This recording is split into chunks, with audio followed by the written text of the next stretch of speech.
Futbol ilə çox yaxından əlaqəsi olmayan bir dostum ilə söhbət edərkən, milli komandamızın Haitiyə 3-0 məğlub olduğu oyun haqqında biraz ilkçi səslənsə də, Haitidə topu hardan tapıblar kimi bir zarafat etdi. Buna səbəb Haitinin iqtisadi vəziyyətinin yaxşı olmaması idi. Mənə də bu videonu hazırlamağa ilham verdi. Bu videomuzda milli komandamızın böyük hesablı məğlubiyyətlərinə göz gəzdirəcəyik. Kiçik bir xatırlatma kimi deyim ki, 3-0, 4-0'lıq hesablar millimiz üçün böyük hesablı məğlubiyyət sayılmır. Hazırsaq keçid edək videoya.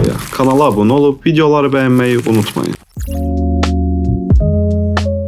Müstəqilliyimizin ilk illərində Ələkbər Məmmədovun istefasından sonra millinin sükanı arxasına Ağasəlim Mirzavadov keçdi. Millimiz Ağasəlim Mirzavadovun rəhbərliyi altında ilk maçına 19 aprel 1994-cü ildə yoldaşlıq görüşündə Malta qarşısına çıxıb. Bu maç millimizin tarixində ilk böyük hesablı məğlubiyyət kimi tarixə düşüb. Avro 96-nın seçmə mərhələləri ilə beynəlxalq arenaya qədəm basan millimizin təhlükəsizlik səbəblərindən Fransa qarşısında ilk maçı Türkiyənin Trabzon şəhərində keçirilib. İlk maç Türkiyədə 2-0 Fransanın xeyrinə bitsə də, cavab qarşılaşması millimiz üçün tam bir faciə ilə nəticələndi. Fransızlar millimizin qapısından tam 10 cavabsız top keçirməyi bacardı. Bu həm də millimizin tarixində ən böyük hesablı məğlubiyyət kimi qeydlərə düşüb. 1998 Fransa Dünya Çempionatının seçmə mərhələsində milli komandamız Oslo'da keçirilən maçda Norveç ilə qarşılaşdı və millilərimiz Norveçdən 5-0'lıq məğlubiyyət ilə vətənə döndü. Qeyd edim ki, cavab qarşılaşmasında Norveç millimizi 2-0'lıq hesabla məğlub etməyi bacardı. Elə Fransa 98-in seçmə mərhələsində milli komandamız bir digər böyük hesablı məğlubiyyətini aldı. 11 oktyabr 1997-ci ildə Zurixdə İsveçrə qarşısına çıxan millilərimiz oyundan 5-0'lıq məğlubiyyət ilə vətənə dönüb. Avro 2000-in seçmə mərhələsinə yenə millimiz özünə məxsus başlanğıc edib. Guimarães şəhərində keçirilən maçda Portuqaliyaya 7-0 hesablı biabırçı məğlubiyyət aldılar. Cavab qarşılaşmasında isə millilərimiz bir-bir bərabərə qalaraq bir xala sevinib.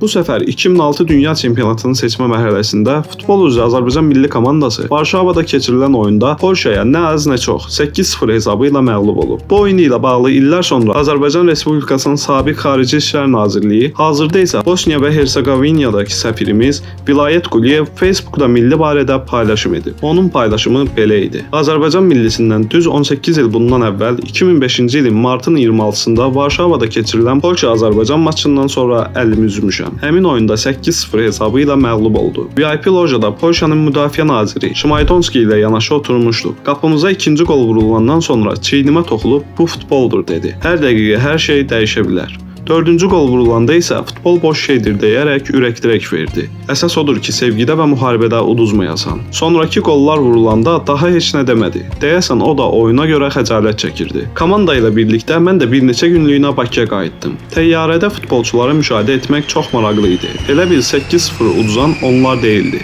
Həvəslə yeyib içirdilər. Uduzduqları oyundan başqa hər şeydən, dolların kursundan, polyak qızlardan, nə almaqlarından danışdılar. Yanaşa oturduğumuz məşqçi Şahin Diniyev isə güya özünə haqq qazandırırmış kimi uduzacağımı bilirdim, amma day belə hesabla yox dedi. Uduzmaq əhval-ruhiyyəsi ilə gələn komanda təbii ki, qələbə qazana bilməz. Niyə uduzduğunu özünə dərd eləmirsənsə, səbəblərini axtarmırsansa, növbəti oyunlarda da məğlubiyyətə məhkumsan. Varşavada keçirilən başqa bir oyunda milli komandamız Avro 2008-in seçmə mərhələsində yenə Polşaya böyük hesabla məğlub oldu. 24 mart 2007-ci ildə keçirilən maçın hesabı 5-0 ilə Polşaların xeyrinə bitib. Elə bu Avro 2008-in seçmə mərhələsində millilərimiz yenə bizi təəccübləndirməyi bacardı. Bu səfər Serbiyaya 6-1'lik hesabla darmadağın olan millilərimiz üçün fərqli olan isə maçın keçirildiyi yer doğma azarkeşlərin önü idi. Yenə 6-1'lik hesab. Sadəcə bir kiçik təsəlli olaraq bu səfərki rəqibimiz 2010 Dünya Çempionatında Braziliyaya 7 top vuran Almanların olması idi. Avro 2016-nın seçmə mərhələsində xal üzünə həssas qalan millilərimiz o illərdə dünya futbolunun ilk 5 komandasından sayılan Xorvatiya ilə Osijek şəhərində üz-üzə gəlib. Səfərdə millilərimiz yenə 6 top buraxaraq geri dönüb. Bu səfərki fərq isə milli komandamızın heç olmasa bir təsəlli qolu belə vura bilməməsi olub. Avro 2024-ün seçmə mərhələsində İsveçə qonaq olan millilərimiz 5-0 hesabı ilə məğlub olduqdan sonra cavab qarşılaşmasında İsveçi 3 cavabsız top ilə məğlub edərək kiçik də olsa xalqımızdan üzrxahlıq istədilər.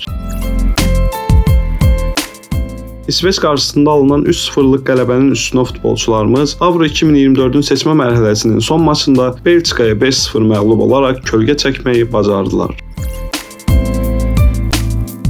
UEFA Millətlər Liqasının 6-cı turunda millilərimiz ilə yenidən qarşılaşan İsveç milli komandası qisas alırcasına 3-0'lıq son oyunun əvəzini 6-0'lıq darmadağın ilə çıxıblar. Bu videodan da bu qədər. Sizcə bundan sonraki oyunlarda futbolçularımız bu məğlubiyyətdən dərs çıxaracaqmı? Yoxsa necə başlamışıqsa eləcə də davam edərək ölkəni futboldan soyudacaqlar? Fikirlərinizi şərh bölməsində qeyd edə bilərsiniz. Hələlik.